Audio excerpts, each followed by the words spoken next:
সজনের ডাঁটা তো অনেকভাবেই খেয়ে থাকবেন, একবার এই পদ্ধতিতে রান্না করে খেয়ে দেখবেন, আশা করি অনেক ভালো লাগবে। নমস্কার বন্ধুরা, আপনারা সবাই কেমন আছেন? আশা করি সবাই অনেক ভালো আছেন। লক্ষ্মীর রান্নাঘরে আপনাদের অনেক অনেক স্বাগত। তাহলে চলুন দেখে নিই আমি রেসিপিটি কিভাবে তৈরি করছি। তার জন্য আমি এখানে আমার পরিমাণ মতো সজনের ডাঁটা আর আলু কেটে নিয়েছি। এবার আমি একটা কড়াই নিয়ে নিয়েছি। কড়াইতে আমি পর্যাপ্ত পরিমাণে তেল দিয়ে দেব। তেলটাকে নাড়াচাড়া করে আমি একটু গরম করে নেব। তেলটা যখন ভালোভাবে গরম হয়ে যাবে তখন আগে থেকে কেটে রাখা আলু আর সজনের ডাঁটাগুলোকে দিয়ে দেব। লবণ আর হলুদ ছাড়া সজনের ডাঁটাগুলোকে আমি হালকা করে একটু ভেজে নেব। এখানে কিন্তু বেশি ভাজার দরকার নেই, 2 মিনিট একটু ভেজে নিলেই হবে।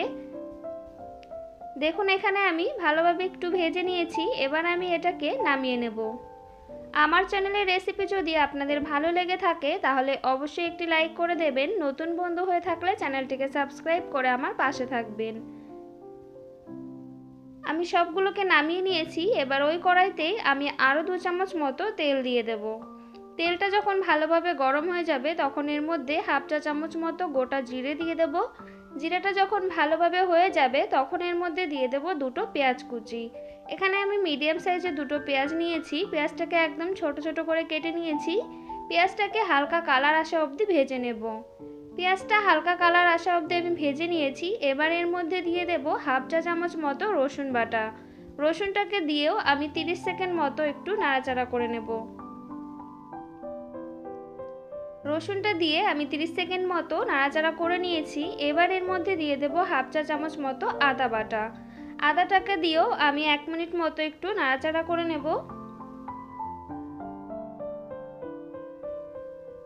আদাটাকে দিয়ে আমি 1 মিনিট মতো একটু নাড়াচাড়া করে নিয়েছি। এবার এর মধ্যে দিয়ে দেব আমি হাফ চা চামচ হলুদ আর ছোট চামচের 1 চামচ দিয়ে দেব ধনে গুঁড়ি আর দিয়ে দেবো এখানে ঝালের জন্য লাল লঙ্কার গুঁড়ি। এখানে আমি 1.5 চা চামচ মতো ঝাল লাল লঙ্কার গুঁড়ি ব্যবহার করেছি। আপনারা আপনাদের পছন্দ মতো ব্যবহার করবেন, যে যেমন ঝাল খেতে পছন্দ করেন।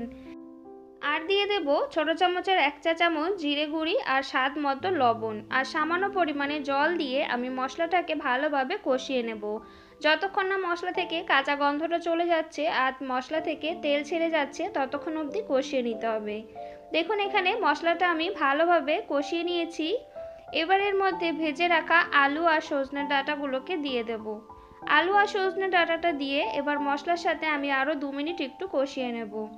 বন্ধুরা এইভাবে একবার সজনে ডাঁটার রেসিপি তৈরি করে খেয়ে দেখবেন। যারা খেতে পছন্দ করে না তারাও কিন্তু চেয়ে চেয়ে খাবে। এই রেসিপিটি এতটাই সুন্দর লাগে খেতে। আমি এখানে 2 মিনিট মতো ভালোভাবে নাড়াচাড়া করে কষিয়ে নিয়েছি।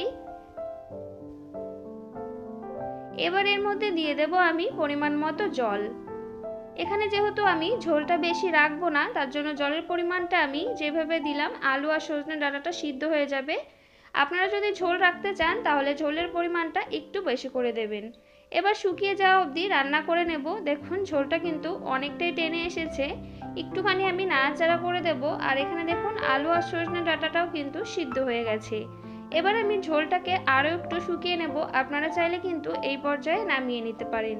দেখুন এখানে আমি ঝোলটা আরও একটু শুকিয়ে নিয়েছি। আমি এর মধ্যে আর কোনো কিছু অ্যাড করব না। এবার আমি নামিয়ে নেব।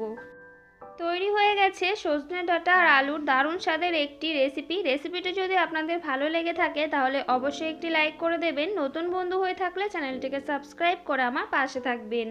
বাড়িতে এইভাবে একবার হলেও তৈরি করে খেয়ে দেখবেন, আশা করি অনেক ভালো লাগবে। তাহলে আজ এই পর্যন্ত। ভালো থাকবেন, সুস্থ থাকবেন। আবার চলে আসবো অন্য কোনো রেসিপির সঙ্গে। ততক্ষণে সবাই সাবধানে থাকবেন।